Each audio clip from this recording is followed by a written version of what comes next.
Donc, je ne sais pas s'il y en a qui s'en souviennent pendant la pandémie, comment que les parcs étaient pleins, les parcs nationaux sont pleins. Juste là, nous autres, on a essayé de réserver pour le parc du Mont-Tremblant 2 mois à l'avance. C'était plein, il n'y avait rien à faire, tous les campings étaient pleins. Bref, il y a un retour, il y a cet intérêt-là pour la population de revenir et de profiter finalement de cet environnement-là, de la nature, sachant tous les impacts positifs que ça peut avoir, tant sur la dépression, etc., etc. On va en avoir quelques-uns par la suite.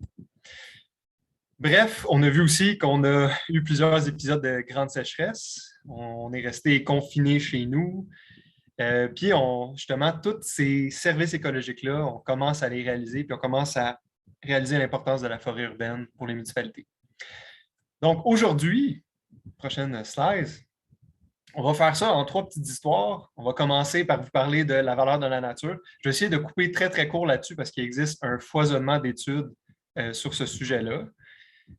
Par exemple, les études de Jérôme Duprat qui parlent justement de la valeur économique de l'environnement. Mais je ne vais vraiment pas m'attarder là-dessus. Je vais vraiment plus parler des solutions puis des trucs bien, bien cool, style biomimétisme, puis des trucs qui pourraient être intégrés dans la prise de décision municipale.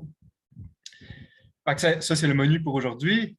Un petit quiz éclair avant de commencer pour que je m'adapte un peu à qui il y a autour de la table. Vous êtes qui, vous? Est-ce que vous êtes un élu actuel? Est-ce que vous êtes un candidat aux prochaines élections? Est-ce que vous êtes juste un citoyen, juste un citoyen engagé? Est-ce que vous êtes étudiant? Fait que vous pouvez marquer ça dans le chat pour que je puisse un peu adapter mon langage si c'est trop technique, pas assez technique, etc. Oh, candidat, excellent, excellent, excellent. Candidat élu. OK, fait qu'il y a beaucoup de candidats. Intéressant. Super, j'aime ce que je vois. Super. Citoyen engagé, parfait. Moi, en fait, d'ailleurs, je retourne à citoyen engagé. J'étais un élu, je retourne à citoyen engagé. On peut faire la prochaine slide, s'il vous plaît. Ça, c'était le menu. Prochaine slide. Voilà. Fait que là, je vais vous dire la chose la plus importante de toute la présentation. C'est que toutes les révolutions passent par 3 étapes: ridicule, dangereux, évident. Fait qu'à chaque fois que tu as une révolution qui s'est faite dans l'histoire, la première fois que c'est le premier moment que c'est perçu comme complètement ridicule. Ensuite, ça devient comme dangereux pour la communauté. Puis ensuite, ça devient évident. Est-ce que vous avez des exemples? Vous pouvez les écrire dans le chat, des exemples de ça. T'sais, on a juste à penser à l'esclavagisme, on a juste à penser au droit de vote des femmes. Je peux vous en souvenir, mais il n'y a pas si longtemps, le droit de vote des non-propriétaires, c'est-à-dire si j'étais un simple locataire ou un jeune qui vivait chez mes parents, il y a de cela 50-60 ans, je n'avais tout simplement pas le droit. On regarde ça avec le recul aujourd'hui, ça a l'air complètement évident.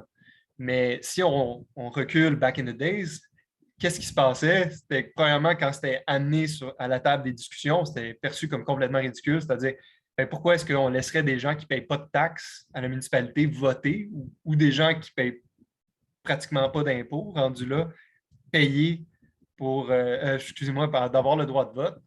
Puis là, après ça, c'est bien sûr, c'est dangereux parce que là, si il y a plus de locataires qui votent, ben là, les droits des propriétaires seront bafoués, etc., etc. Puis, guess what? Aujourd'hui, ben, c'est complètement évident. Le droit des votes des femmes, ben, c'est sûr que c'est pas partout à travers le monde. Il y a certains endroits d'ailleurs, où est-ce que ça brasse présentement, que c'est remis en doute. Fait que c'est pas sur l'ensemble de la planète, évidemment. Puis c'est pas synchronique, c'est pas anachronique non plus. Donc voilà.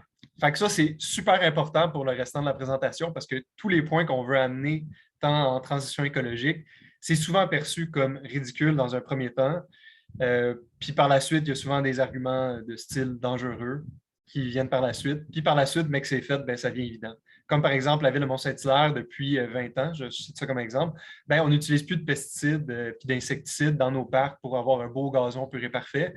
Au début, ben, c'était perçu complètement ridicule. Il y a d'ailleurs des beaux procès-verbaux de l'époque qui sont super intéressants euh, sur les tollés citoyens que ça avait créés.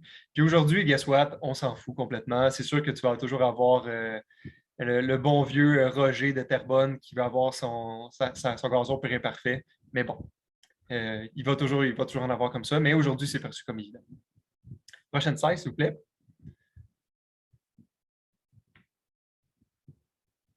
Voilà, donc pour cette slide-ci, faut aussi, une chose qui est intéressante, c'est de dire que ce n'est pas toutes les idées qui sont ridicules qui vont devenir évidentes et qui vont être une révolution. Là, on s'entend là-dessus.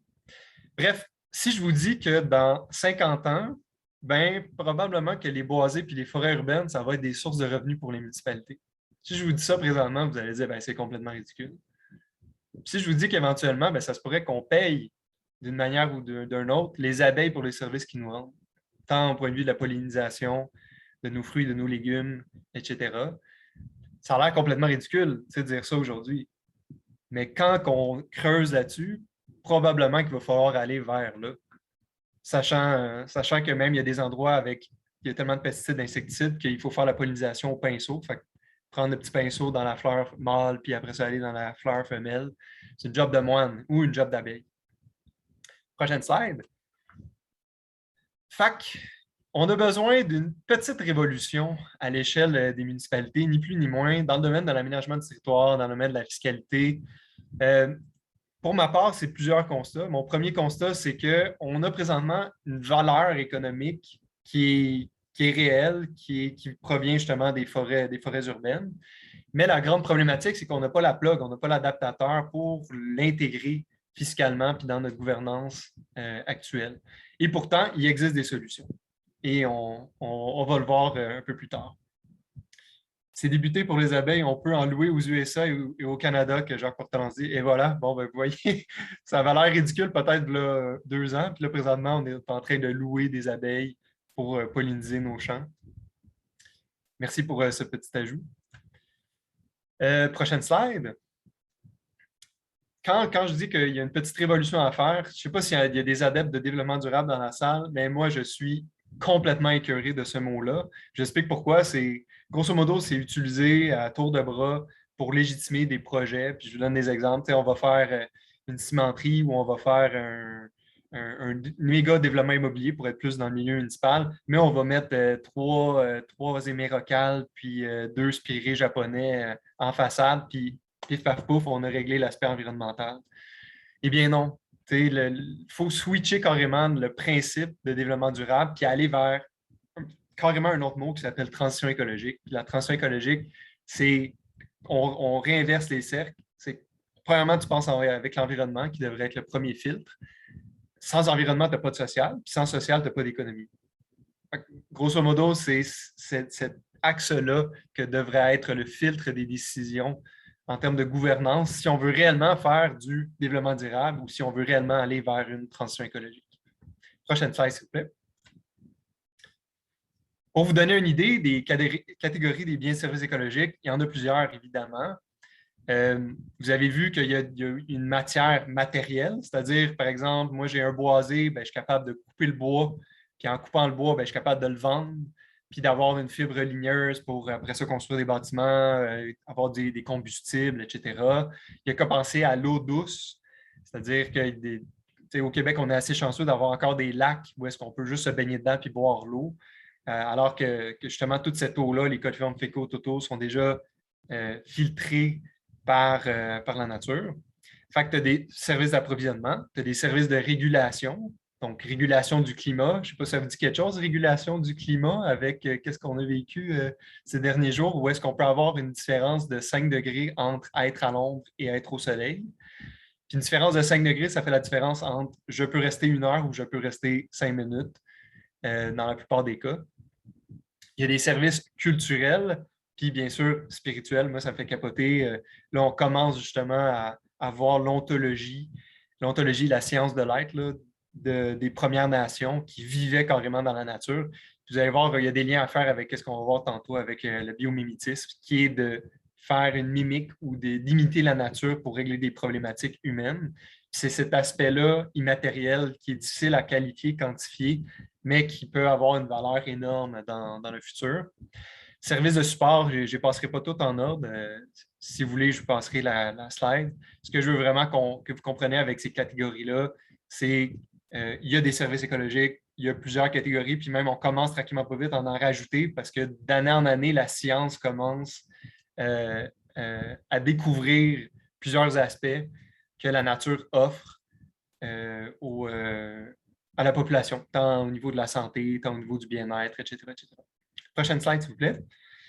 Bon, là c'est le temps d'être actif. J'aimerais ça que vous me dites dans le chat, dans les 6 choix que vous avez là, vous avez la séquestration du carbone, la purification de l'eau, l'esthétisme, la purification de l'air, les activités récréatives, la pollinisation.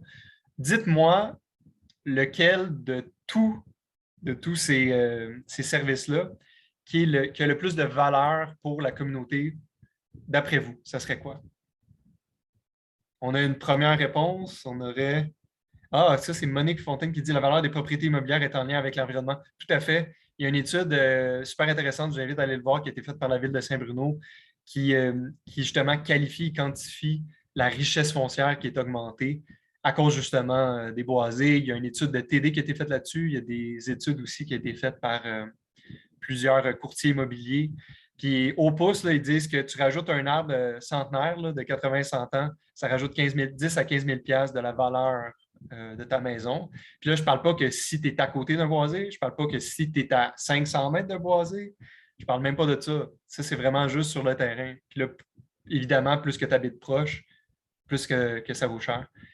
Il y a une phrase qui est bien le fun puis à dire publiquement, c'est de dire une maison avec vue sur parc vaut plus qu'avec vue sur parking.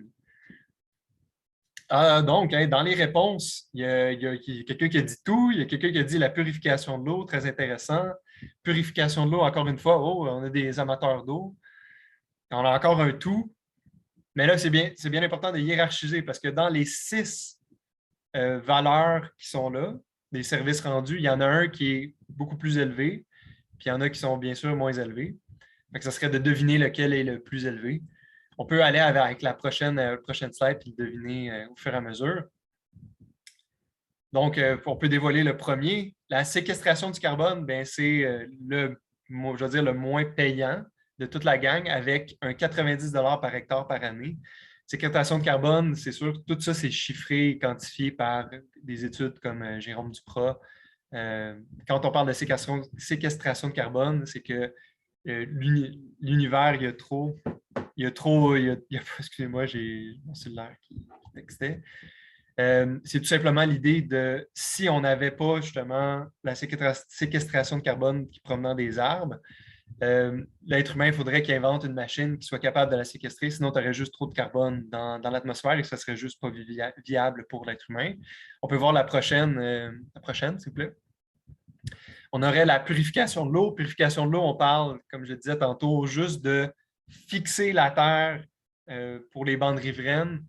C'est super, super important. Regardez la rivière Yamaska. Tu sais, pourquoi la rivière Ristigouche, elle est d'un bleu pur et limpide versus la rivière Yamaska ou la rivière Richelieu qui est en eau trouble. C'est sûr que rivière Richelieu, il y a beaucoup de bateaux qui y passent. Il y a beaucoup de terres agricoles aussi. Sachant que les bandes riveraines sont plus ou moins respectées. Dès que j'ai une pluie, toutes les coliformes fécaux-totaux, les sédiments se ramassent dans l'eau, donc l'eau devient plus trouble. Et ça fait que la purification de cette eau-là dans nos régies d'assainissement est nettement plus élevée que si je prends l'eau qui est déjà toute filtrée d'une manière naturelle. Je vais vous donner un exemple tantôt des Catskills, c'est flagrant le retour sur l'investissement que cela a créé. On peut donner le prochain, qui est la purification de l'air. On l'a dit tantôt, un arbre, c'est capable de capter aussi énormément de contaminants. On n'a qu'à penser au cadmium, on a parlé du carbone. Puis ça, c'est tout en lien évidemment avec la santé. C'est que si j'ai trop de polluants dans l'air, j'ai des coûts sociaux qui explosent.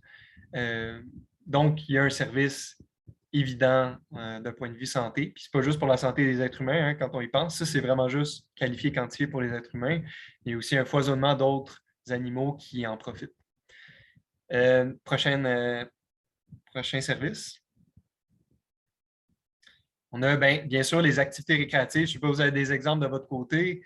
C'est nous autres, le Mont-Saint-Hilaire, la réserve. Que serait la réserve, l'attractivité de Mont-Saint-Hilaire sans la réserve naturelle Gold?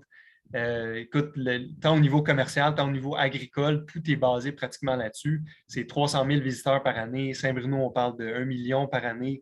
Faites juste penser au Mont-Royal, toute l'activité commerciale que ça aussi vient drainer. Mont-Tremblant, Alouette, c'est énorme dans le circuit économique ce que ça peut créer. Puis ça, c'est 630 par hectare par année que ça peut créer 130 $ par hectare par année. Prochain service. Pollinisation, on en a parlé tantôt. Imaginez si demain matin, j'ai besoin d'avoir des abeilles robotiques, bien que j'aille comme dans l'Indonésie, quelqu'un avec un peigne qui s'occupe de faire la pollinisation parce que justement l'air est trop impropre, il y a trop de néonicotinoïdes, puis les abeilles se meurent. Puis ben, ça, c'est tous ces fronts d'une shot. Faites juste penser, du jour au lendemain, j'ai une sécheresse centenaire où j'ai un problème de pollinisation en Californie. Ben, c'est 30 % de tous les produits maraîchers québécois qui s'effondrent d'une shot. C'est énorme. Puis le 30 % c'est vraiment en période hivernale, c'est pas en période estivale.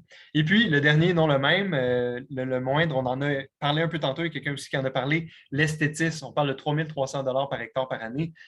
C'est exactement qu'on parlait tantôt, la richesse foncière. La richesse foncière que cela crée. On le voit encore plus avec la pandémie. C'est fou. Les gens veulent se rapprocher de la nature et sont prêts à payer énormément plus cher. Donc, pour une municipalité, je vous donne un petit facteur qui ne vous dit rien peut-être chez vous, mais la ville de Mont-Saint-Hilaire, on a 5 000 habitants de moins que la ville voisine qui est Belleuil. On n'a pas un quartier industriel énorme. Malgré tout, notre richesse foncière totale est plus élevée que la ville voisine qui a un quartier industriel énorme, qui a 5 000 de population de plus, qui a un quartier commercial énorme. Donc, juste avec ces faits-là, on voit l'impact que peut avoir un boisé, un milieu naturel sur la valeur foncière. Et ben, si tu augmentes ta valeur foncière, ben, tu augmentes aussi ton assiette fiscale que les gens sont prêts à payer dans ta municipalité. Prochaine slide, s'il vous plaît. Ça, c'est une petite étude magnifique qui a été faite par TD, Canada Trust. C'est énorme. Faites juste penser que cette estime-là, ça estime que chaque dollar que tu consacres à l'entretien de la forêt urbaine à Toronto, fait que tu investis 1,35 $, tu as un retour en bénéfice excuse-moi, de 3,20 $. Ça, c'est une étude de 2014. Excusez. Puis, bien sûr, ben, on a juste à penser à tous les services. Là, ça limite les canicules, ça capture des polluants, de l'air. Puis ça, c'est ce qui a été chiffré avec les connaissances qu'on a actuelles pour la ville de Toronto. Autre slide rapide, je vois le temps qui file. Ben, la diminution de la température, on en a parlé tantôt. L'autre slide, oui, on l'a. La diminution de la température, c'est énorme. L'îlot de chaleur humaine, ben, ça l'emmagasine puis ça dégage la chaleur des bâtiments. Puis, il y a une petite différence, c'est super intéressant. C'est une étude qui a été faite d'ailleurs dans une étude de Jérôme Duprat. C'est à la ville de Strasbourg où est-ce que la différence entre la température entre la ville et la campagne peut être différente de 8 degrés. Ce qui est énorme. Fait que, imagine en plein centre-ville de Montréal versus en campagne, on peut avoir justement ces différences-là de température. Prochaine slide, s'il vous plaît. Le fameux exemple des Catskills, ça, c'est l'exemple le plus flagrant et le plus cité sur la purification de l'eau. Ça illustre super bien les économies que la ville a réalisées en protégeant un méga massif forestier qui s'appelle les Catskills, qui est au nord de la ville de New York. Ça, c'est dans les années 50, la ville de New York a décidé d'investir 1,5 milliard de dollars pour acquérir toute cette zone-là pour essayer d'avoir une eau qui est plus pure et pour abreuver on sait, des dizaines de millions de personnes.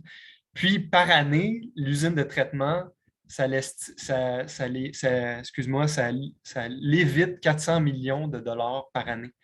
Fait que tu as 400 millions de dollars par année qui est esquivé en traitement de chlore, en traitement de tout genre, comme on a dans la plupart des régies d'assainissement.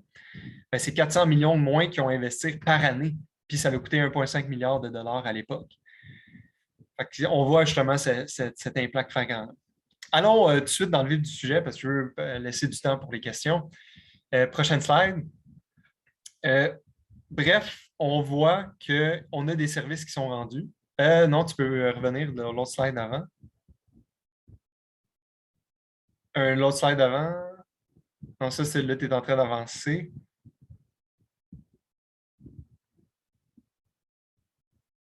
Tu es capable de reculer ou on peut reprendre, c'est pas grave. Bref, je peux parler pendant ce temps-là. qu'est-ce qu'on réalise, c'est finalement, on n'a pas l'adaptateur.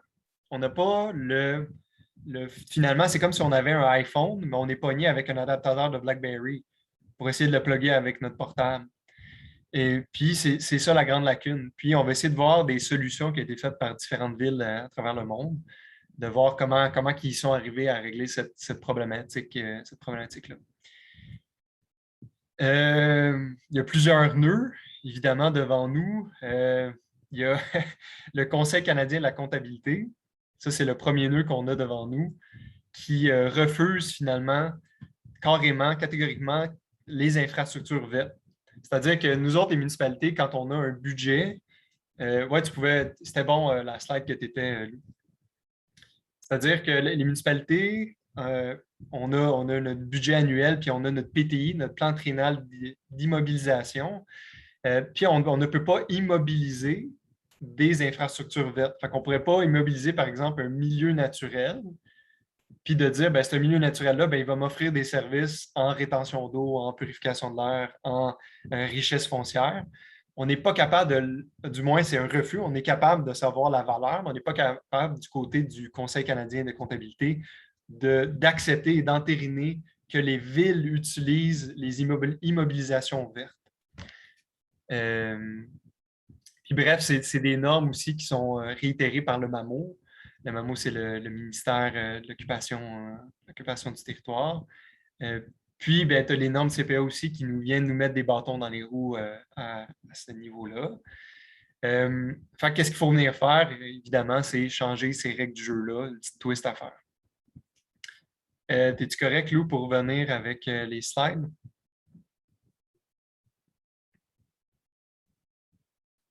Je peux déjà prendre de l'avance. Il y a une des villes qui est une des championnes à travers le monde, c'est la ville de Gibson. Tu peux monter, monte encore, monte encore, monte encore. Celle-là. Ouais. La ville de Gibson, c'est une petite ville dans la région de Vancouver qui, depuis 10 ans, ils ont chiffré, quantifié les avantages que l'eau amenait. Excuse-moi, l'avantage que les forêts urbaines amenaient dans la protection de leurs sources d'eau. On sait que dans la région de Vancouver, il pleut énormément. Puis on sait que juste sans arbres nature, ça c'est une statistique intéressante, sans arbres nature, ça peut capturer jusqu'à 950 litres d'eau de pluie par année. Fait que quand les ingénieurs, eux autres, ils appellent ça le test de la goutte d'eau.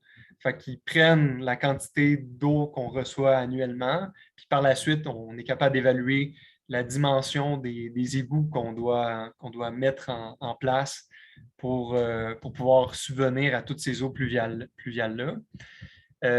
La ville de Gibson, nous autres, ils ont fait le choix, ils ont dit, ben, on protège un super gros aire, puis on va le comptabiliser informellement dans notre fiscalité. Tu peux arriver à la prochaine slide. Puis, ils ont créé carrément un système. Prochaine slide.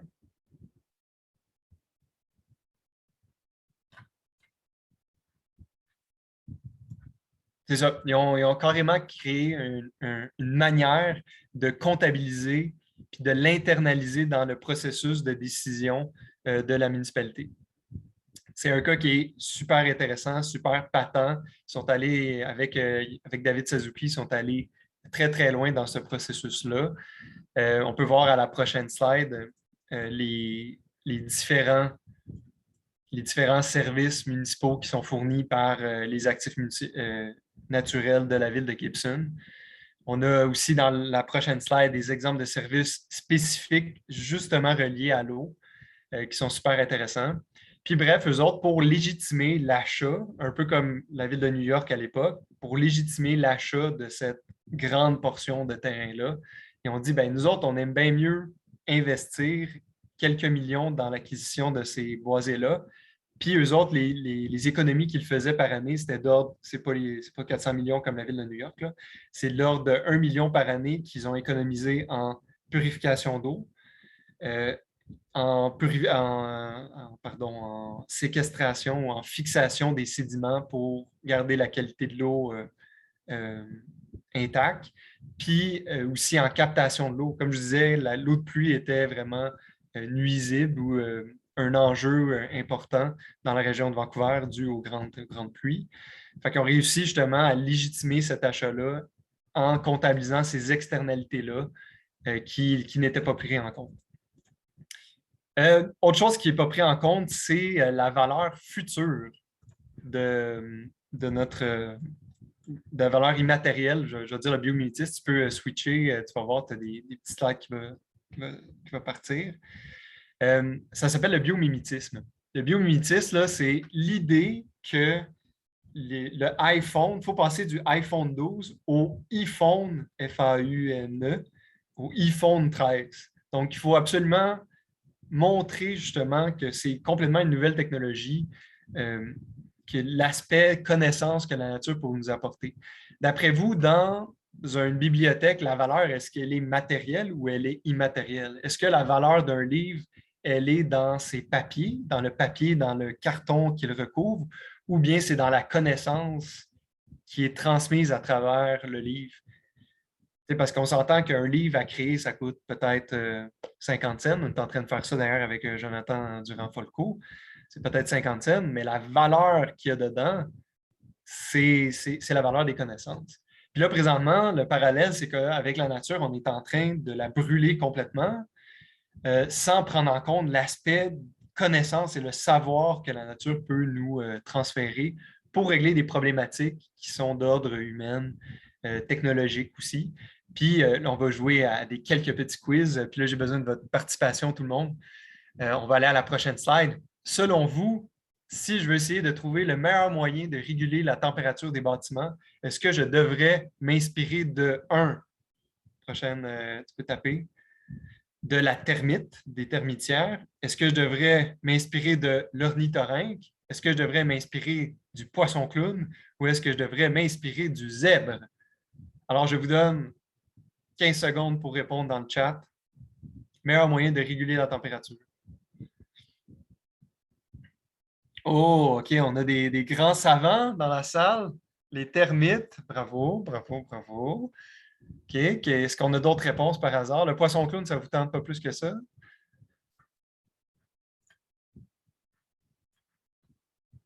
Termite, toutes ces réponses.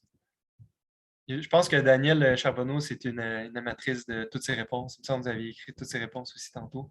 Le zèbre, c'est super intéressant. OK, je vais en parler tantôt. Zèbre, super intéressant.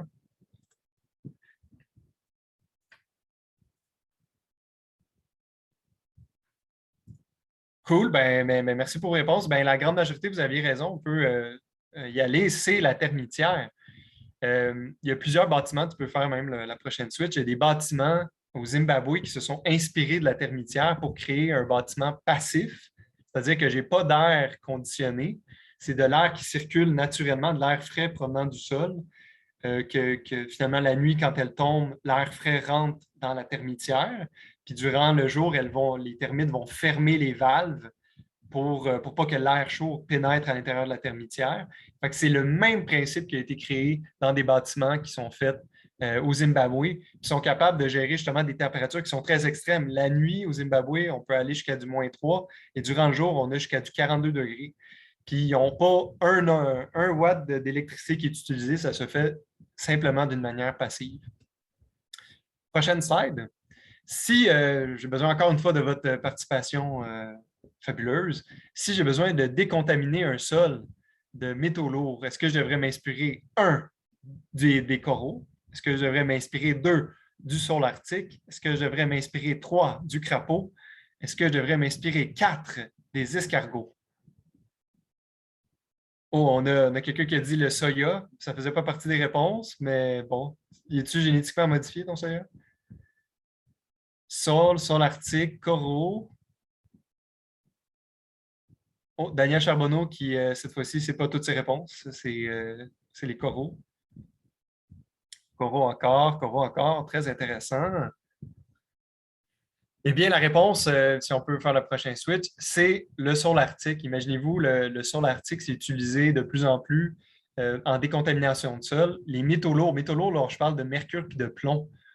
C'est sûr que ça peut paraître d'un autre ère, mais à une certaine époque, il y en avait dans l'essence. C'était utilisé dans des procédés industriels. C'est encore utilisé aujourd'hui, puis les normes environnementales n'étaient pas les mêmes.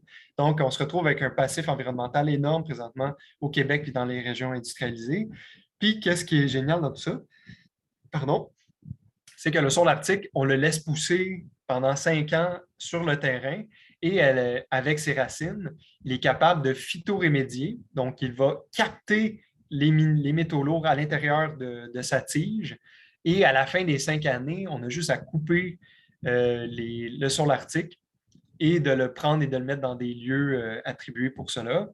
Et ça vient complètement tout changer la game parce que présentement, c'est du dig and dump qu'on appelle. Fait que quand on veut décontaminer, on pogne une pelle mécanique, on pogne toute la terre, on la met dans des gros trucks, puis ça s'en va dans des sites d'enfouissement autorisés par le gouvernement.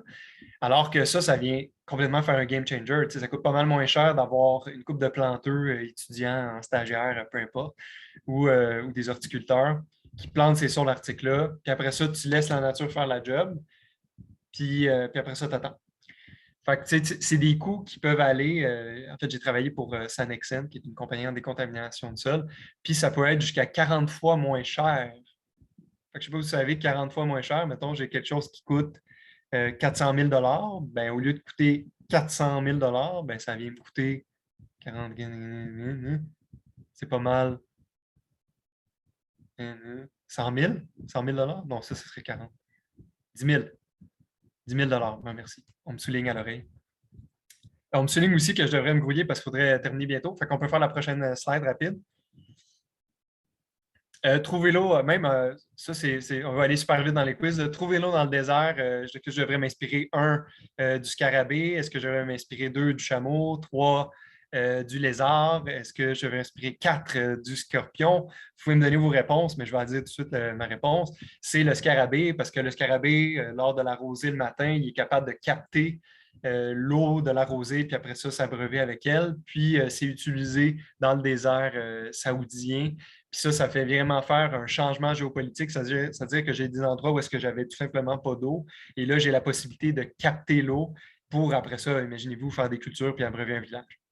Prochaine slide. La solution du shotgun train, c'est un fabuleux en biomimétisme. Si je veux augmenter la vitesse puis l'ergonomie d'un train, est-ce que je devrais m'inspirer du faucon pèlerin, de l'autruche, du martin pêcheur ou du guépard?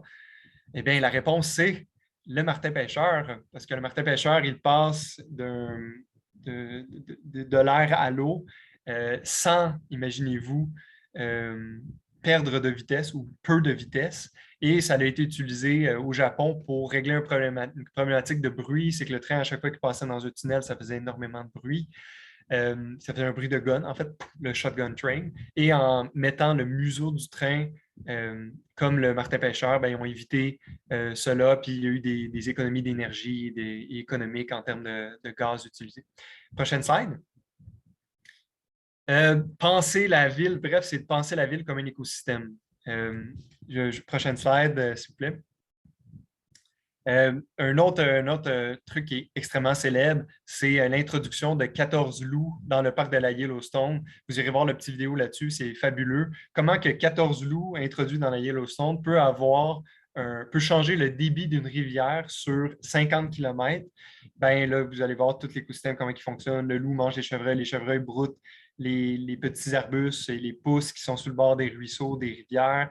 J'ai moins d'arbustes, ben, ça fixe moins l'eau, ça retient moins l'eau des ruisseaux. Donc, j'ai moins d'eau qui se rend dans le ruisseau, j'ai moins d'eau qui se rend dans la rivière, le débit est amoindri, j'ai le débit qui est amoindri, je peux avoir des castors, je peux avoir d'autres animaux. Bref, c'est là qu'on voit l'importance. Bon, c'est ça une grosse problématique. On a justement trop de chevreuils, puis comme la ville de Longueuil, entre autres. Puis ça devient une très grande problématique pour l'écosystème qui n'est pas capable de s'autoréguler, qui normalement se régularise naturellement. Prochaine slide. Les saumons de l'Atlantique, ça c'est un autre exemple célèbre. Si je fais de la surpêche dans le Pacifique, je me ramasse avec des pluies acides au Canada. Le lien avec ça, c'est que le saumon, quand il se ramasse au bout du ruisseau en Colombie-Britannique, il s'en va frayer, puis après ça, il meurt au bout de la fosse en mourant. Le poisson évacue du phosphore. Le phosphore vient réguler le pH de l'eau. Le pH, s'il est plus élevé, ben, ça fait des pluies acides rendues en Alberta. Prochaine slide. Bref, le potentiel de la valeur de la protection des milieux naturels, elle est énorme. Vous avez vu l'aspect immatériel puis futur que ça peut créer avec le biomimétisme. Vous avez vu aussi tous les services écologiques que ça peut créer. Il existe un foisonnement de solutions très concrètes. On se lance tout de suite là-dedans. Prochaine slide. Pour y arriver, j'ai vu qu'il y avait plusieurs prochains candidats. Ce tableau-là, là, ça devrait être votre Bible.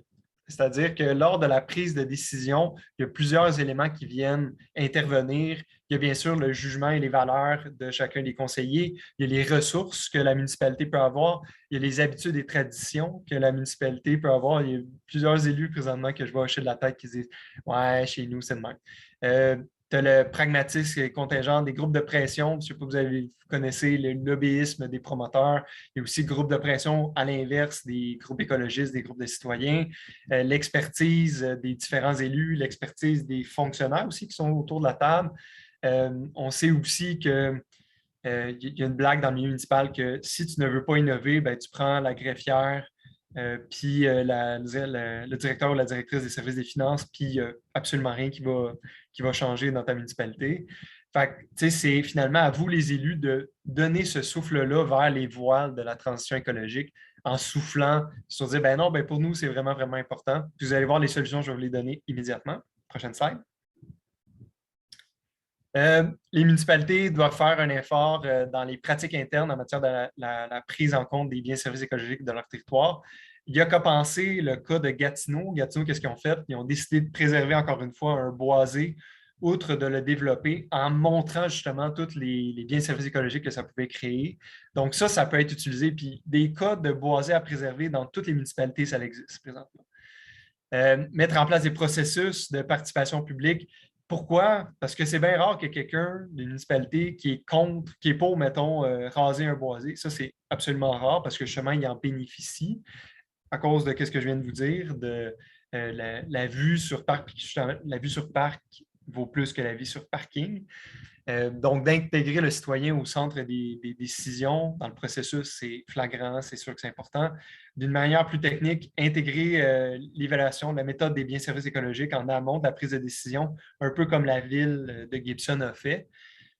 Tout ça en les chiffrant, il existe des organismes qui s'occupent justement de ça, de les chiffrer, quantifier. Ça peut vous donner des arguments aussi en arrivant devant la population de dire ben, ça vaut vraiment la peine d'acheter ce boisé-là, même si ça coûte quelques millions. Ensuite, utiliser des outils et règlements mis à la disposition pour intégrer les BSE. On sait depuis la loi 122 de 2017, les municipalités ils ont de plus en plus de droits en environnement.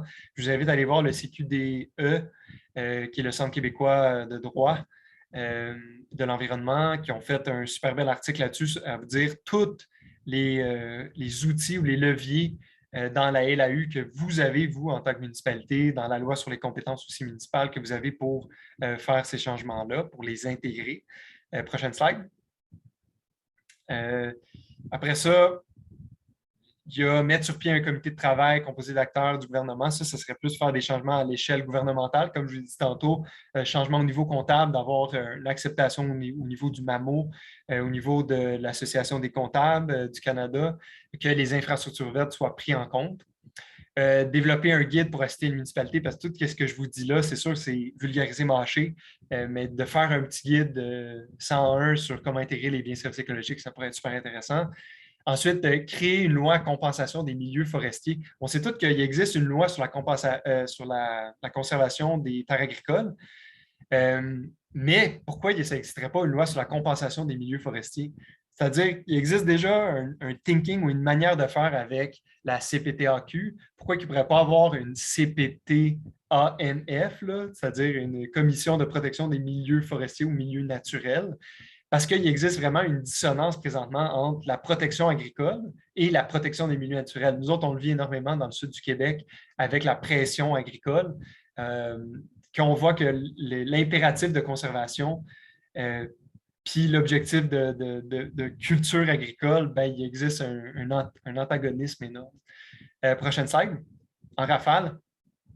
Réformer le cadre juridique pour intégrer les BSE à la gouvernance municipale. Il existe plein de nœuds au point de vue juridique qui mettent des bâtons dans les roues finalement, que ça, on pourrait avoir des modifications.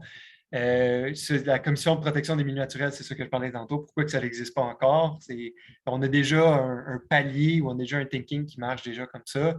Créer une politique nationale d'aménagement de territoire, c'est très véhiculé par Vivre en ville, d'avoir d'avoir une logique finalement dans l'aménagement du territoire pour éviter l'étalement urbain. Puis là, on le voit en plus avec le COVID, l'étalement urbain, l'effet saute-mouton plutôt. Là, on part de Montréal, on s'en va en première couronne, ça va en deuxième couronne, troisième couronne, ça va en campagne, encore plus loin, plus en plus reculé. Et les gens reculent sans payer le vrai coût de là où est-ce qu'ils habitent. Instaurer la politique du 1 % des infrastructures naturelles et phytotechnologiques. Ça serait par exemple, j'ai un projet de refaire un hôtel de ville, ben, j'aurais 1 % du projet minimum qui serait attribué en reforestation ou tout simplement en créant des nouveaux végétales. Puis ça pourrait s'appliquer sur des projets gouvernementaux. Permettre le financement par obligation verte, ça, c'est super important. Il existe une manière pour les villes de se financer par obligation. Il existe des green bonds, on appelle ça des obligations vertes à l'échelle internationale, que plusieurs municipalités à travers le monde ont le droit de se financer avec ça en disant, moi, mettons la ville de Gothenburg, moi, j'ai envie de financer l'acquisition de tel boisé et au lieu de me surendetter avec une banque, ben, j'utilise des obligations vertes où est-ce que les taux d'intérêt sont plus bas. Donc ça devient intéressant. C'est un outil fiscal de plus que les municipalités pourraient avoir pour intégrer ou acquérir ces boisés-là sans payer cash puis que ça coûte trop cher aux citoyens. Fait que l'étaler sur le temps avec des obligations vertes. Intégrer dans la comptabilisation des écosystèmes puis du bilan annuel des villes. Il y a plusieurs villes qui utilisent ça. Il y a des pays qui utilisent ça à travers le monde. De comptabiliser justement ces biens et services-là puis de juste le mettre dans le budget. C'est juste que j'ai le budget, puis dire, ben, cette année, moi, ville de Lorraine, moi, ville de Montréal, moi, ville de Saint-Hilaire, moi, ville de Thorburn Park, de Longueuil, moi, l'écosystème présentement est en train de nous donner à tous et à toutes 1 million, 2 millions, 3 millions, juste pour que la population puisse s'en rendre compte, autant que lors de la période budgétaire, on rend compte des investissements que la ville va avoir à faire en assainissement des eaux, en aqueduc, en route, etc. Créer un protocole de crédit de compensation sur le boisement et le reboisement. On sait avec les crédits de carbone, puis la bourse de carbone, ça pourrait être super intéressant qu'il y ait de l'argent qui découle de ça. Puis d'ailleurs, il y a plusieurs promesses électorales qui ont été faites là-dessus au niveau fédéral puis provincial, qui découlent puis que ça aille vers les municipalités, puis que les municipalités puissent acquérir des lopins de terrain, puis complètement les reboiser, puis recréer des milieux naturels, de créer aussi des interconnexions entre des boisés.